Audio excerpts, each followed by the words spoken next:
Nah, di bagian pertama kita akan membahas terkait dengan jenis laporan berkala. Artian di sini penyusunan laporan setelah seluruh kegiatan selesai dilaksanakan. Disampaikan paling lambat 1 kali 24 jam setelah terjadinya kasus lingkungan. Halo, Kanti Miners semuanya. Assalamualaikum warahmatullahi wabarakatuh. Salam sejahtera bagi kita semua. Menindaklanjuti bagian 1 dari video kami, bahwa bagian kedua ini kita akan membahas terkait dengan tata cara penyampaian laporan. Perlu kami sampaikan di sini bahwa tidak secara utuh laporan yang kami sampaikan di sini terkait dengan pelaksanaan kaidah teknik pertambangan yang baik.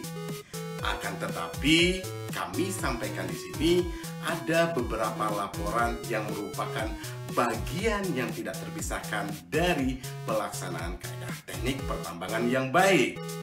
Untuk itu, terus saksikan video kami.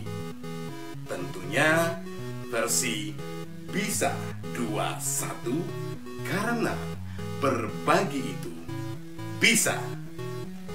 Kami harap video pada bagian kedua ini bermanfaat bagi Kanti Miners sekalian. Tentunya selamat menyaksikan.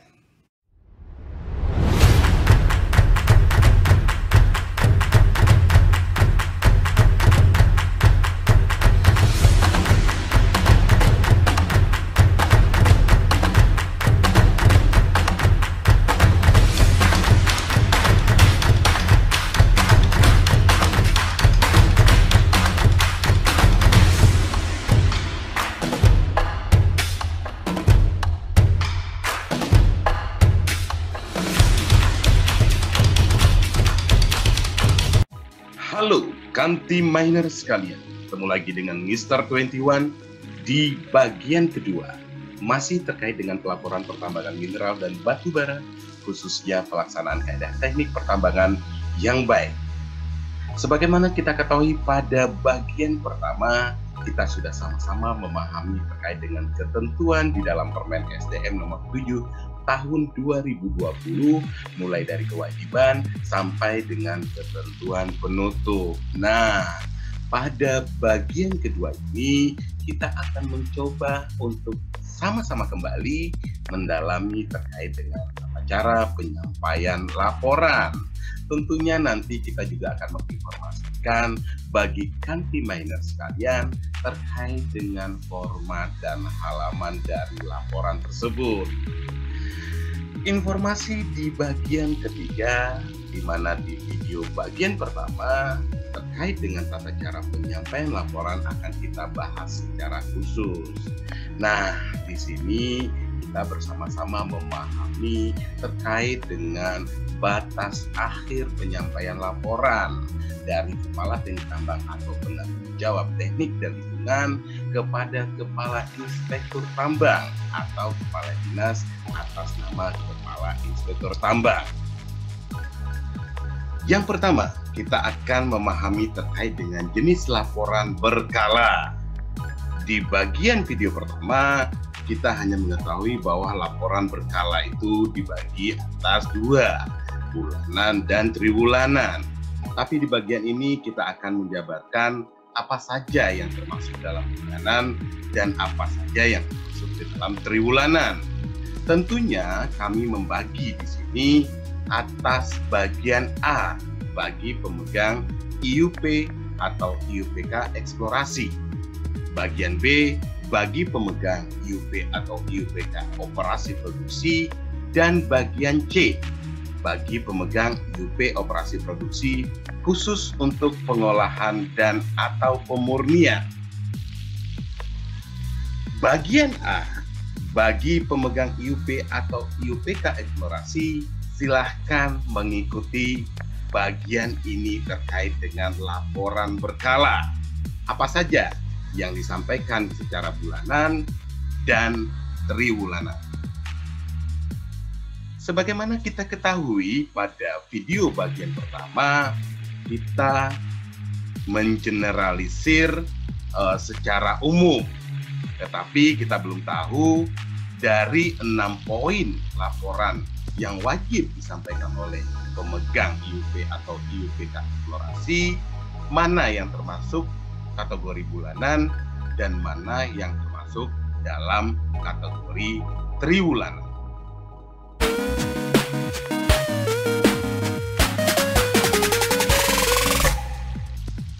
Ada 2 jenis laporan di sini.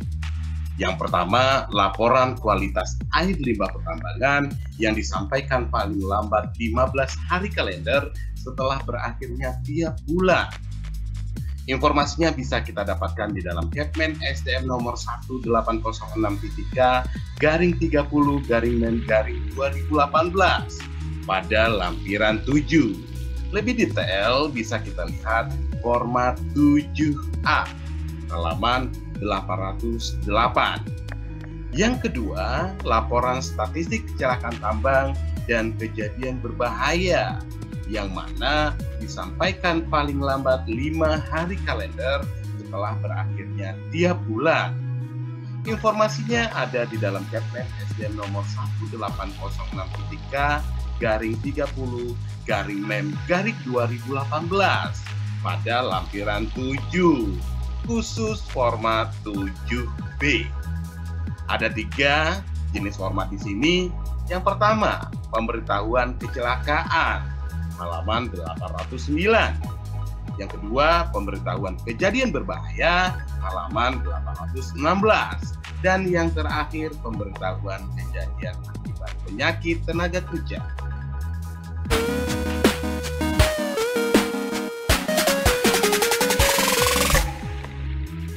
Ada 5 jenis laporan di sini.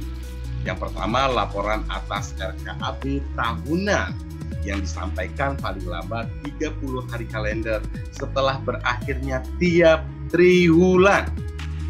Khusus di triwulan keempat ada tambahan, yaitu data kompetensi tenaga kerja, pengelolaan kesehatan kerja pertambangan, dan pengelolaan lingkungan kerja pertambangan.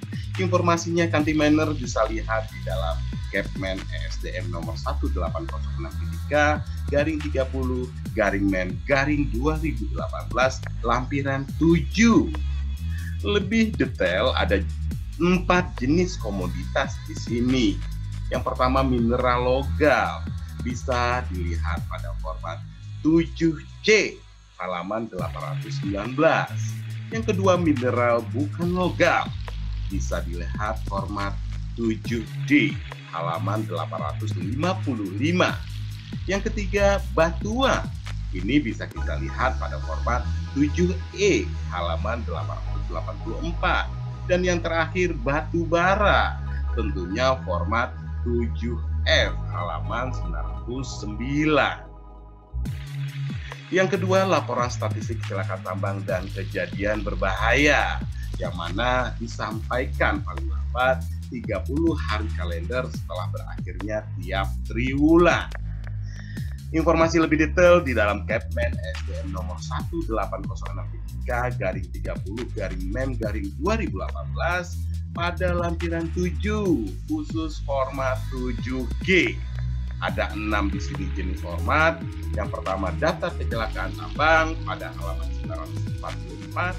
Daftar jumlah tenaga kerja pada halaman 946. Yang ketiga, daftar jumlah jam kerja pada halaman 948. Yang keempat, daftar frequency rate dan severity rate kecelakaan tambang pada halaman 950. Dan yang kelima, perhitungan biaya kecelakaan tambang halaman 952. Dan yang terakhir terkait dengan rekapitulasi kejadian berbahaya pada halaman 954. Yang ketiga, terkait dengan laporan statistik penyakit tenaga kerja, yang mana disampaikan paling lambat 30 hari kalender setelah berakhirnya tiap triwulan. Informasi lebih detail kita bisa melihat di Kepmen SDM nomor 1806-30-Men-2018 pada lampiran ke-7. Nah, di sini kita bisa melihat formatnya pada 7H halaman 956. Yang keempat, terkait dengan laporan pelaksanaan reklamasi. Disampaikan setiap tahun paling lambat tanggal 31 Januari pada tahun berjalan. Informasinya kita beralih kepada Kepmen ESDM nomor 18/30/mem/2018, yaitu pada lampiran ke-6, di mana formatnya bisa kita lihat di materi 8 pada halaman 294. Yang kelima itu terkait dengan laporan audit internal penerapan SNKP Minerba, yang mana penyampaiannya paling lambat 30 hari setelah triwulan keempat. Nah, kita buka lagi ke Dirjen Minerba nomor 18/3704/DJB/2019 pada lampiran kedua di halaman 599 untuk penyampaiannya. Sedangkan untuk formatnya bisa kita lihat di halaman 600. Bagi kanti miner sekalian, pemegang IUP atau IUPK operasi produksi wajib mengikuti bagian B ini terkait dengan laporan berkala.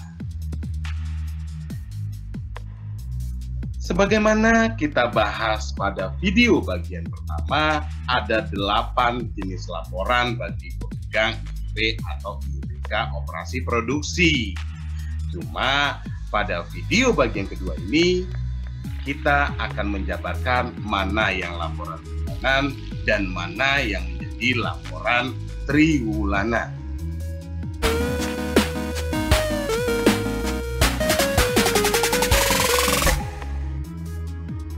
Ada 2 jenis laporan di sini. Yang pertama, laporan kualitas air limbah pertambangan yang disampaikan paling lambat 15 hari kalender setelah berakhirnya tiap bulan. Informasinya ada di dalam Kepmen ESDM nomor 18/30/mem/2018 pada lampiran 8, khususnya format 8E. Ada 2 jenis kegiatan di sini. Yang pertama, kegiatan pertambangan pada halaman 980 dan yang kedua, kegiatan pengolahan dan pemurnian pada halaman 981. Ini terkait dengan halaman format. Yang kedua, laporan statistik kecelakaan tambang dan kejadian berbahaya, yang mana disampaikan paling lambat 5 hari kalender setelah berakhirnya tiap bulan. Informasi detailnya di dalam Kepmen ESDM nomor 18/30/mem/2018 pada lampiran 8, khususnya format 8F. Ada 3 di sini format. Yang pertama, pemberitahuan kecelakaan pada halaman 982.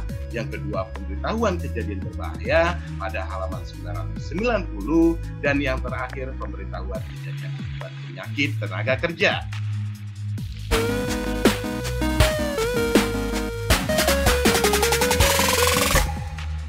Ada 7 jenis dan bentuk laporan di sini. Yang pertama terkait dengan laporan atas RKAB tahunan yang disampaikan paling lambat 30 hari kalender setelah berakhirnya tiap triwulan. Tentunya sesuai dengan format yang ada di sini.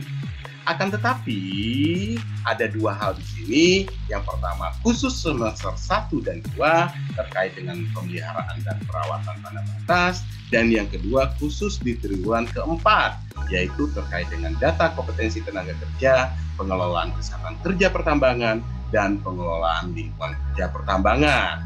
Informasi lebih detail bisa kanti miner sekalian lihat di dalam Kepmen ESDM nomor 18/30/mem/2018 pada lampiran 8 berdasarkan jenis komoditas yang ada.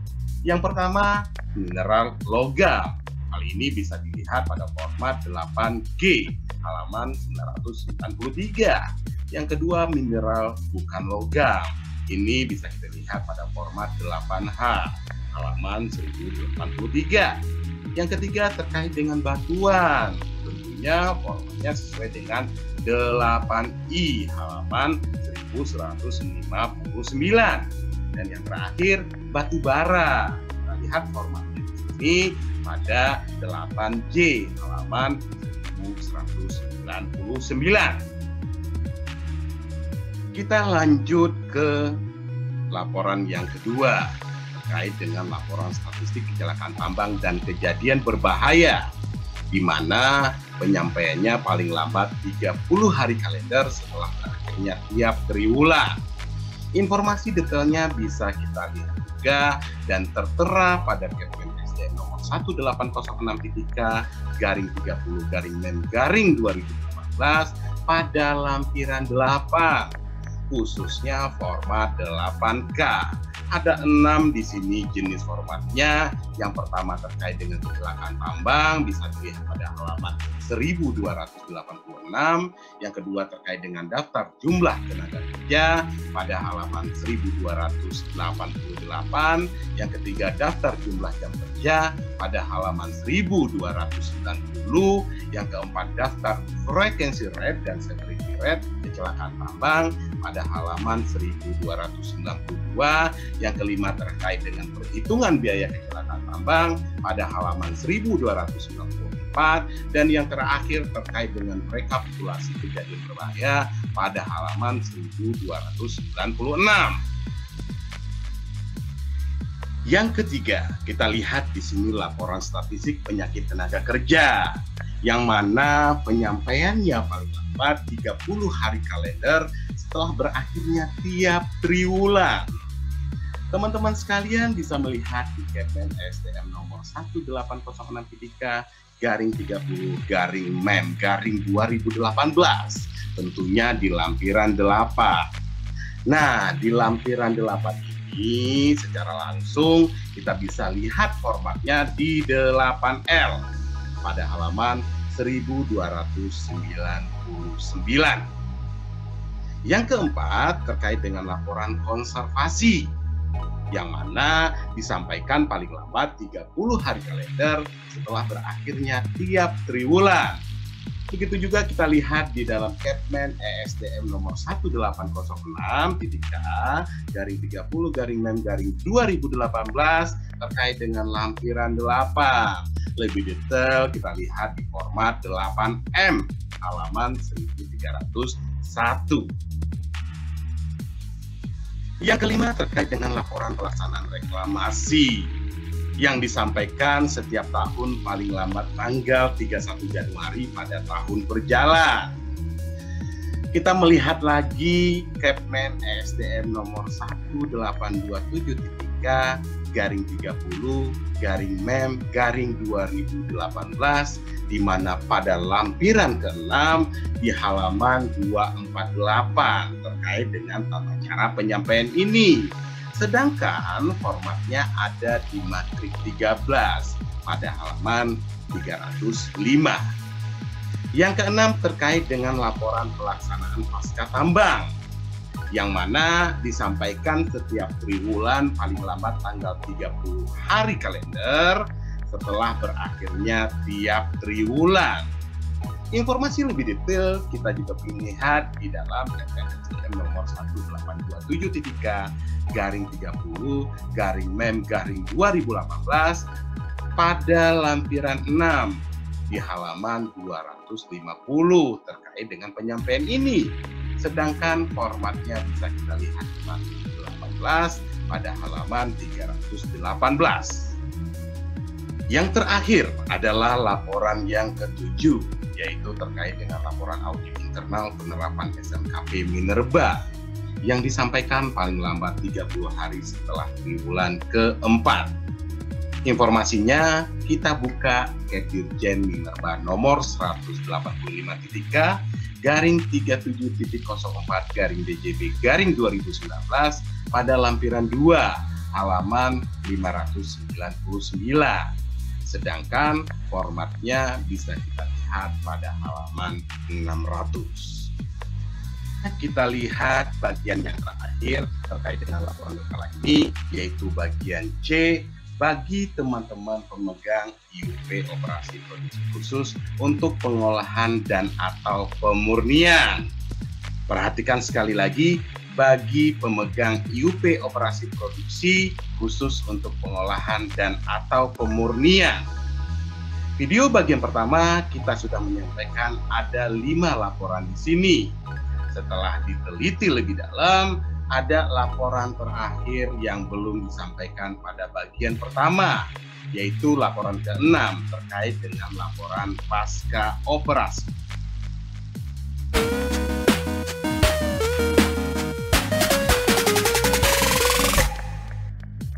Ada 2 jenis dan bentuk laporan yang akan kita sampaikan di sini.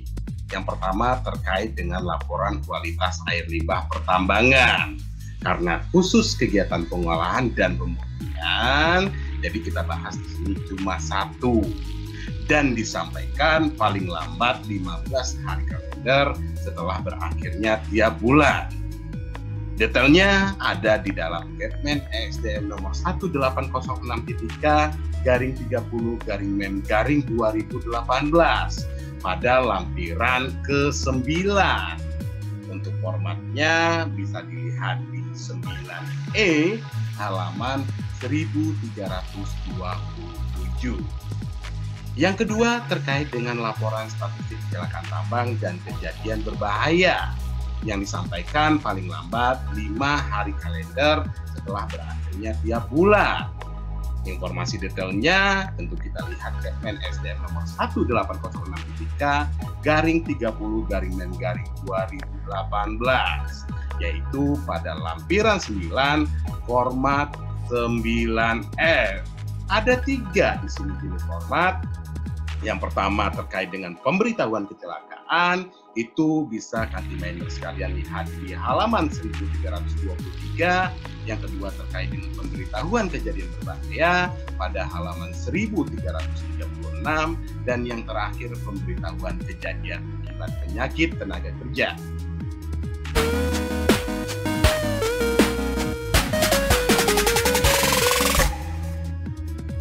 Terdapat 5 jenis dan bentuk laporan yang perlu kita ketahui. Yang pertama, laporan atas RKAB tahunan yang disampaikan paling lambat 30 hari kalender setelah berakhirnya tiap triwulan. Nah, khusus pada triwulan keempat ada tambahan data.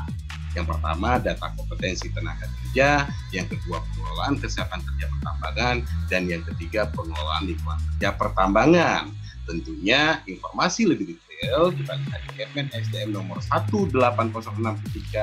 1803-30-MEM-2018 pada lampiran 9. Lebih detail kita lihat ada jenis komoditas di sini. Yang pertama mineral logam, kita lihat format 9G pada halaman 1339. Yang kedua mineral bukan logam, kita lihat di sini format 9H pada halaman 1389. Yang ketiga terkait dengan batuan, kita lihat di sini format 9I pada halaman 1430. Dan yang terakhir adalah batu bara. Kita lihat di sini format 9J pada halaman 1459. Yang kedua terkait dengan laporan statistik kecelakaan tambang dan kejadian berbahaya, di mana disampaikan paling lambat 30 hari kalender setelah berakhirnya tiap triwulan. Di sini lebih detail kita lihat pada Kepmen SDM nomor 1803-30-MEM-2018 pada lampiran 9, formatnya 9K. Ada beberapa format di sini yang akan kita lihat. Yang pertama daftar kecelakaan tambang, itu bisa dilihat pada halaman 1507. Dan yang kedua daftar jumlah tenaga kerja pada halaman 1509. Yang ketiga daftar jumlah jam kerja pada halaman 1511. Yang keempat terkait dengan daftar frequency rate dan severity rate kecelakaan tambang pada halaman 1513. Yang keempat perhitungan biaya kecelakaan tambang pada halaman 1515. Dan yang terakhir adalah rekapitulasi kejadian berbahaya. Nah, ini kita lihat pada halaman 1517. Ketiga, terkait dengan laporan statistik penyakit tenaga kerja. Di sini disampaikan paling lambat 30 hari kalender setelah berakhirnya tiap triwulan. Informasi kita lihat lagi Kepmen SDM nomor 1806-30-MEM-2018 pada lampiran 9. Nah, formatnya kita lihat 9L pada halaman 1520. Yang keempat, ini terkait dengan laporan audit internal penerapan SMKP Minerba. Tentunya untuk pengolahan dan atau pemurnian ini berbunyi SMKP khusus untuk pengolahan dan atau pemurnian, di mana disampaikan paling lambat 30 hari setelah triwulan keempat. Nah, informasinya kita beralih kepada Ket Dirjen Minerba nomor 185.3.004/DJB/2019 lampiran kedua pada halaman 599. Sedangkan formatnya bisa dilihat pada halaman 600. Dan yang terakhir, yang kelima, yaitu laporan pelaksanaan pasca operasi, di mana penyampaiannya setiap triwulan paling lambat tanggal 30 hari kalender setelah berakhirnya tiap triwulan. Nah, kita buka lagi Kepmen ESDM nomor 1873-30-MEM-2018 terkait dengan lampiran 6 halaman 252 untuk penyampaian. Sedangkan untuk formatnya kita lihat di Matrik 25 halaman 339. Yang kedua, terkait dengan laporan akhir. Laporan akhir di sini sesuai namanya bahwa diminta kewajibannya untuk menyampaikan pada akhir kegiatan. Di sini ada dua pemegang yang diminta, yaitu pemegang IUP atau IUPK eksplorasi dan pemegang IUP atau IUPK operasi produksi. Bagian A, bagi pemegang IUP atau IUPK eksplorasi wajib menonton terkait dengan laporan akhir di sini. Sebagaimana kita lihat pada video bagian pertama, kita sudah menyebutkan bahwa ada dua laporan yang wajib disampaikan oleh pemegang IUP atau IUPK eksplorasi. Yang pertama itu terkait dengan laporan lengkap eksplorasi. Di sini disampaikan setelah selesai penyusunan laporan lengkap eksplorasi dari hasil akhir kegiatan tahapan eksplorasi. Nah, tentunya kita melihat di sini disesuaikan dengan persetujuan perizinan yang telah diberikan. Kanti miner sekalian bisa melihat di dalam Kepmen ESDM nomor 1803-30-MEM-2018 pada lampiran 12. Nah, lebih detail kita melihat jenis komoditas di sini. Yang pertama, mineral logam. Anti miner sekalian bisa melihat formatnya di 12A halaman 1526. Yang kedua, mineral bukan logam. Formatnya ada di 12B halaman 1547. Yang ketiga, batuan. Nah, formatnya bisa dilihat di 12C halaman 1569. Dan yang terakhir, batu bara. Formatnya bisa nanti sekalian lihat di 12D halaman 1577. Yang kedua, ini terkait dengan laporan studi kelayakan, di mana disampaikan setelah selesai penyusunan laporan studi kelayakan dari hasil akhir kegiatan tahapan studi kelayakan.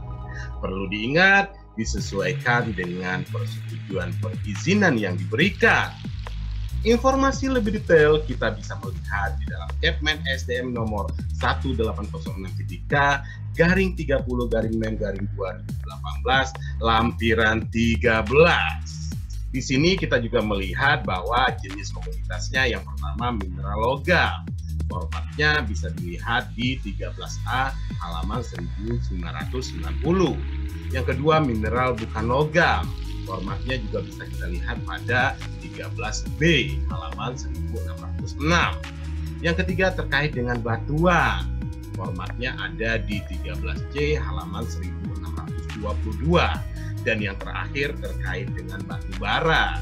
Formatnya tentunya kita lihat di 13D halaman 1633. Selanjutnya kita lihat bagi pemegang IUP atau IUPK operasi produksi di bagian B. Di bagian video pertama kita melihat dua laporan di sini. Nah, selanjutnya kita akan lebih mendetailkan. Yang pertama itu terkait dengan laporan pelaksanaan pemasangan tanda batas yang disampaikan saat mengajukan penetapan tanda batas. Dalam artian di sini penyusunan laporan setelah seluruh kegiatan selesai dilaksanakan. Anti-miner sekalian, kita bisa lihat di dalam aturan yang lain, yaitu Kepmen ESDM nomor 1853-30-MEM-2018 di halaman 17. Nah, tentunya untuk format bisa anti-miner sekalian lihat dalam Kepmen ESDM nomor 1863-30-MEM-2018 pada lampiran 23. Nah, di sini lebih detail untuk formatnya bisa dilihat di halaman 1933. Yang kedua, terkait dengan laporan akhir kegiatan operasi produksi, di mana disampaikan setelah selesai penyusunan laporan kegiatan operasi produksi, dalam artian setelah seluruh kegiatan selesai dilaksanakan. Di sini anti-miner sekalian bisa lihat di Kepmen ESDM nomor 1863-30-MEM-2018 pada lampiran 24. Nah, kalau kita lihat berdasarkan jenis komoditasnya, yang pertama mineral logam itu bisa dilihat pada format 24H. Mohon maaf, 24A halaman 1939. Yang kedua terkait dengan mineral bukan logam, formatnya ada di 24B halaman 1946.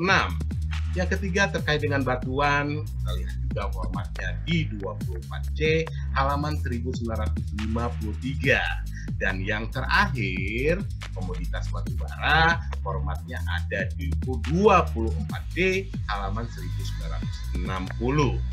Di akhir sesi, yaitu jenis laporan yang ketiga terkait dengan laporan khusus apabila terdapat kejadian atau kondisi tertentu. Pada video bagian pertama, kita sudah menginformasikan bahwa terdapat 7 jenis dan bentuk laporan. Perlu kami informasikan kembali bagi pemegang izin usaha jasa pertambangan melakukan penyampaian laporan ini melalui 3 pemegang izin di atas. Terdapat 7 jenis dan bentuk laporan khusus. Yang pertama, laporan pemberitahuan awal kecelakaan, disampaikan sesaat setelah terjadinya kecelakaan. Yang kedua, terkait dengan laporan pemberitahuan awal kejadian berbahaya, yang disampaikan sesaat setelah terjadinya kejadian berbahaya. Yang ketiga, laporan pemberitahuan awal kejadian akibat penyakit tenaga kerja, di mana disampaikan sesaat setelah terjadinya kejadian akibat penyakit tenaga kerja. Informasi lebih detail bisa kita lihat terkait dengan tata cara penyampaian ini di dalam Permen ESDM nomor 7 tahun 2020. Pasal 87 ayat 1 di mana menyatakan untuk laporan pemberitahuan awal kecelakaan dan pemberitahuan awal kejadian berbahaya. Sedangkan pasal 87 ayat 2 terkait dengan laporan yang ketiga, yaitu pemberitahuan awal kejadian akibat penyakit. Sedangkan format laporan bisa kita lihat di dalam Kepmen ESDM nomor 1853-30-MEM-2018 pada lampiran 16, di mana secara detail untuk laporan pemberitahuan awal kecelakaan dapat kita lihat formatnya pada 16A halaman 1655. Sedangkan untuk laporan pemberitahuan awal kejadian berbahaya, formatnya di 16B pada halaman 1657. Dan yang terakhir, laporan pemberitahuan awal kejadian akibat penyakit tenaga kerja bisa dilihat formatnya pada 16C halaman 1659. Yang keempat, kita lihat di sini terkait dengan laporan penyakit akibat kerja, di mana disampaikan sesaat setelah diketahui hasil diagnosis, baik masih terduga maupun sudah dilakukan penegakan diagnosis, dan tentunya setelah diketahui pemeriksaan dalam artian penyelidikan. Informasi lebih detail terkait dengan tata cara penyampaian laporan ini bisa dilihat di dalam Permen ESDM nomor 7 tahun 2020 pasal 87 ayat 3. Sedangkan untuk formatnya bisa kita lihat di dalam Kepmen ESDM nomor 1806.K garing 30 garing men garing 2018 di lampiran 16. Nah, kalau kita lihat formatnya, kita bisa melihat di 16D halaman 1661. Yang kelima, terkait dengan laporan kasus lingkungan. Disampaikan paling lambat 1 kali 24 jam setelah terjadinya kasus lingkungan. Informasi tata cara penyampaian kita lihat di Permen ESDM nomor 7 tahun 2020 pasal 87 ayat 4.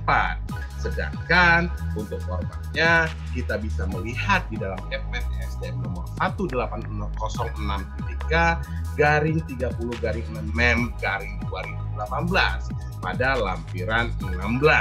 Tentunya formatnya kita lihat di 16E halaman 1662.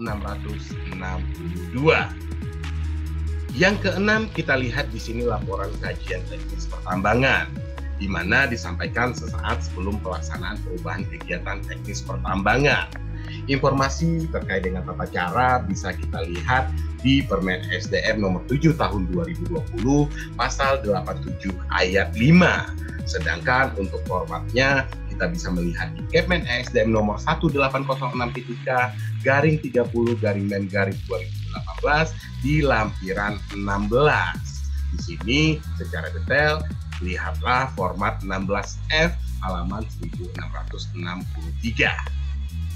Yang terakhir dan yang ketujuh terkait dengan laporan audit eksternal penerapan SMKP Minerba, yang mana disampaikan paling lambat 14 hari kerja setelah audit eksternal SMKP dinyatakan selesai. Kita buka kembali keputusan Dirjen Mineral dan Batubara nomor 185.K garing 37.04 garing BJB garing 2019 pada lampiran 2 halaman 599 terkait dengan tata cara penyampaian ini. Sedangkan pada formatnya kita lihat di halaman 600. Demikianlah yang dapat kami sampaikan. Terima kasih. Nah, bagaimana kan tim miner sekalian? Terkait dengan video yang bagian kedua ini, tentunya kami berharap bisa bermanfaat bagi kita semua. Saksikan terus video dari kami.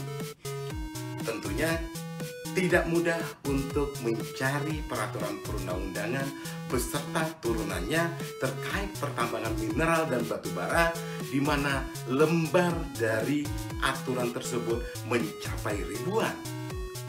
Kami berusaha untuk menggiringkan tim miner sekalian agar bisa melaksanakan kewajiban terkait dengan tata cara penyampaian laporan. Bisa 21 karena berbagi itu bisa. Sampai jumpa.